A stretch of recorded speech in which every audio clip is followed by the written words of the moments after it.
వేదికపైనున్న గౌరవ ముఖ్యమంత్రి నారా చంద్రబాబు నాయుడు గారికి, గౌరవ ఉప ముఖ్యమంత్రి పవన్ అన్నకి,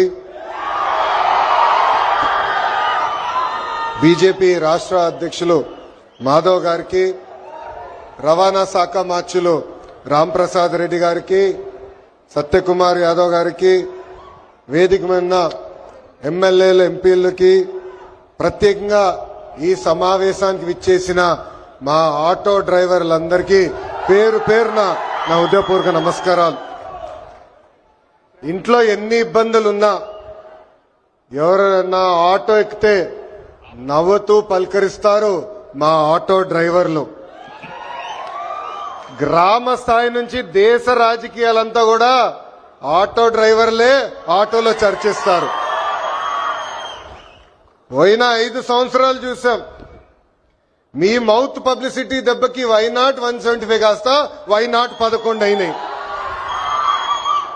విశ్వవిఖ్యాత నట సార్వభౌమ స్వర్గశ్రీ నందమూరి తారక రామారావు గారు కూడా డ్రైవర్ గా నటించిన సినిమా డ్రైవర్ రాముడు. మీ అందరి బాలయ్య నా ఒక్కడికే ముద్దల మావయ్య అయినా బాలయ్య బాబు గారు డ్రైవర్ గా నటించిన సినిమా లారీ డ్రైవర్. అంతేకాదు పవన్ అన్న కూడా నటించారు, డ్రైవర్ గా నటించారు. ఆ సినిమా పేరేంటి ఇంపడట్లా, అత్తారింటికి దారేది. ఆనాడు అన్న ఎన్టీఆర్ కాకి డ్రెస్ వేసుకుని రాష్ట్రం మొత్తం చైతన్య రథం పైన వెళ్తే ఢిల్లీ మొత్తం గడగడలాడించిన వ్యక్తి. చంద్రబాబు నాయుడు గారికి ఆటో డ్రైవర్ల సమస్యలు బాగా తెలుసు. కేబినెట్ మీటింగ్ లో ఏనాడు ఎప్పుడైతే మేము చర్చిస్తామో మా ఆటో డ్రైవర్లకి మేము అండగా నిలబడతామని పదే పదే చెప్తారు. అందుకే ఆటో డ్రైవర్ల సేవ పేరుతో ఈ రోజు ఈ పథకం మన ప్రజాప్రభుత్వం రూపొందించింది.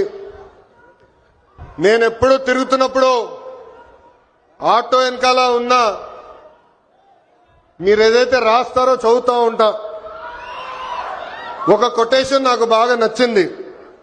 ఆ కొటేషన్ ఏంటంటే, వర్షం ఎలా పడుతుందని పిల్లలు అడిగినప్పుడు దేవుడు కురిపిస్తున్నారని చెప్పొద్దు, మనం ఒక్క మొక్క నాటితే ఒక్క నీటి బట్టు వర్షం ద్వారా వస్తుందని ఒక ఆటో డ్రైవర్ పెట్టుకున్నారు. అంటే ప్రకృతి పట్ల మనకున్న బాధ్యత ఆ ఆటో డ్రైవర్ ఈరోజు సమాజానికి నేర్పిస్తున్నారు. ఇంకొక ఆటో డ్రైవర్ కొటేషన్ చూసా, అందరూ బాగుండాలి దాంట్లో నేను కూడా బాగుండాలని చెప్పారు. మూడో కొటేషన్, జరా భద్రం భయ్యా మనందరం చల్లగా ఇంటికి వెళ్ళాలి. అంటే స్పీడ్ గా నడపద్దు, ర్యాష్ గా నడపద్దని ఆ ఆటో డ్రైవర్ చెప్పే పరిస్థితి. ఈ కొటేషన్లన్నీ మీకు ఎందుకు చెప్తున్నానంటే, మా ఆటో డ్రైవర్ల మనసు పెద్ద మనసు. ఎవరన్నా బ్యాగ్ మర్చిపోతే తిరిగి వాళ్ళకి అందిస్తారు, ఎవరన్నా పొరపాటున సెల్ ఫోన్ మర్చిపోతే వాళ్ళ ఇంటికి చేర్చుతారు.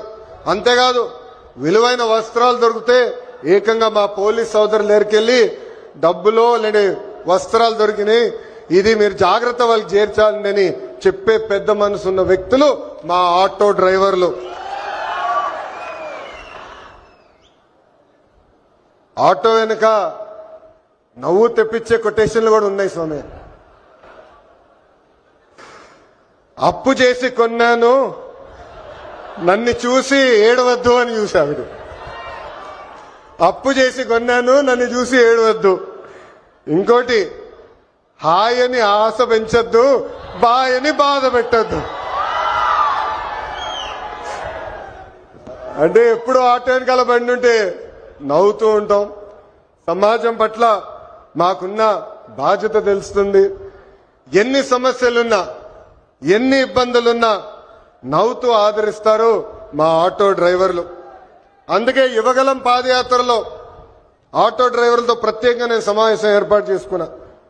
వాళ్ళు ఎదుర్కొంటున్న సమస్యలు నేను తెలుసుకున్నా. ఆనాడు ఆటో డ్రైవర్లు నాకు చెప్పింది ఒకటి, కుడి చేతిలో 10,000 పెడతారు, ఎడం చేతిలో 20,000 రూపాయలు లాగేస్తారని. అరే ఎట్లా లాగుతున్నారో భయ్య అని అడిగా. గ్రీన్ ట్యాక్స్ పెంచారు, 20,000 రూపాయలు చేసి బాదుతున్నారన్నారు. అదేవిధంగా రోడ్ల పైన ఉన్న గుంటలు పూడ్చట్లేదు, 5 సంవత్సరాలు ఎవరు పట్టించుకోలేదు. ఆ గుంటల వల్ల మా ఆటోలు రిపేర్లకు వస్తున్నాయి, దీనివల్ల చాలా చాలా ఇబ్బంది పడుతున్నామని ఆనాడు చెప్పారు. అందుకే మీ ఆదరణతో 94% సీట్లు ఈరోజు ప్రజాప్రభుత్వం కైవసం చేసుకుంది. మన ప్రభుత్వం అధికారంలోకి వచ్చిన వెంటనే గ్రీన్ ట్యాక్స్ ని ఏకంగా 3,000 రూపాయలకి తగ్గిస్తాం జరిగింది. అంతేకాదు పవన్ అన్న నాయకత్వంలో సుమారుగా 2,000 కోట్ల రూపాయలు ఖర్చు పెట్టి గుంటలంతా కూడా మనం పూడ్చడం జరిగింది. ఈ రోజు ఎక్కడ లేని విధంగా కొత్త రోడ్లు కూడా మన ప్రభుత్వం వేస్తున్నాం. అంతేకాకుండా ఆటో స్టాండ్లు ఏర్పాటు చేయాలి, మీకు అక్కడ తాగునీరు అందజేయాలి. ప్రత్యేకంగా మహిళలు ఆటోలు తోలుతున్నప్పుడు వాళ్ళకి కావాల్సిన టాయిలెట్లు కూడా అక్కడ ఏర్పాటు చేయాలి. ఎలక్ట్రిక్ ఆటోలు మీకు అందిస్తమే కాదు, ఛార్జింగ్ పాయింట్ కూడా ఏర్పాటు చేయాలని ఆనాడు మాకు చెప్తాం జరిగింది. ఇది చేసే బాధ్యత కూటమి ప్రభుత్వం తీసుకుంటుందని ఈ సభాముఖ ప్రజలందరికీ నేను తెలియజేస్తున్నాం.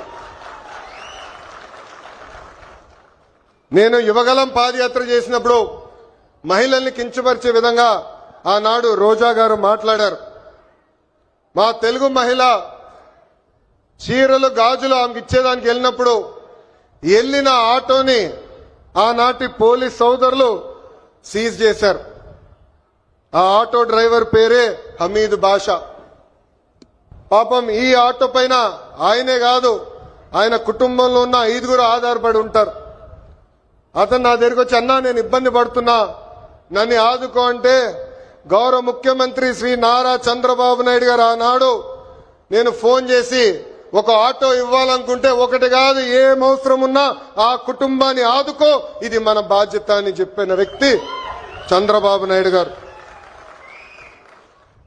సామాన్యుడి కారు ఆటో, వర్షం వస్తే ఇంటికి తీసుకెళ్లేది మా ఆటో డ్రైవర్లు. ఏకంగా చిన్న పిల్లల్ని సేఫ్ గా స్కూల్కి తీసుకెళ్లి తిరిగి తీసుకొచ్చేది మా ఆటో డ్రైవర్లు. అనారోగ్యంతో ఎవరన్నా బాధపడితే అంబులెన్స్ లాగా మారి ఆసుపత్రులు కూడా తీసుకెళ్లేది మా ఆటో డ్రైవర్లు.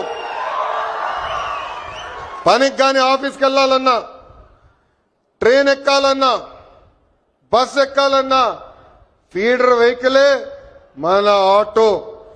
మీరు ఆటో తోలి ప్రజలకి మెరుగైన సేవ చేస్తున్నారు కనుకనే మీ రుణం తీర్చుకునేదానికి ప్రజా ప్రభుత్వం ఈరోజు ఆటో డ్రైవర్ల సేవలు అన్న పథకాన్ని మేము రూపొందిస్తాం జరిగింది. కార్మికులు డ్రైవర్లు తమ వాహనాలు పూజలు చేసుకుంటారు దసరా పండగప్పుడు. దసరా పండగ అయిన కరెక్ట్ గా 3 రోజుల్లోనే ఈ రోజు ఆటో డ్రైవర్ల అకౌంట్ లో 15,000 రూపాయలు ప్రజా ప్రభుత్వం అందజేయబోతుంది. సుమారుగా 3 లక్షల మంది డ్రైవర్లకి ఈ కార్యక్రమం వర్తిస్తుంది. అందుకే నేను ఇక్కడున్నా మిమ్మల్ని అందరిని ఒకటే కోరుతున్నా, మన వృత్తిలో డబ్బులు ఖర్చు పెట్టాలి, మెరుగైన సర్వీస్ అందజేయాలి. అప్పుడే మనకు కూడా అద్భుతమైన మార్కెట్ వస్తుంది. ఆవకాయ పట్టాలన్నా, అంతరిక్షానికి వెళ్లాలన్నా, ఆటో అద్భుతంగా తోలాలన్నా మా మహిళలే చేయగలుగుతారు. నేను ఇక్కడికి వచ్చినప్పుడు ఏకంగా స్వర్ణలత గారు నన్ను నడిపారు. ఆమె ఇంట్లో పడుతున్న కష్టాలు నేను నేరుగా తెలుసుకునేదానికి అద్భుతమైన అవకాశం వచ్చింది. ఇక్కడ ఉన్న మగవాళ్ళ కన్నా మా అక్కనే అద్భుతంగా నడిపింది. ఈరోజు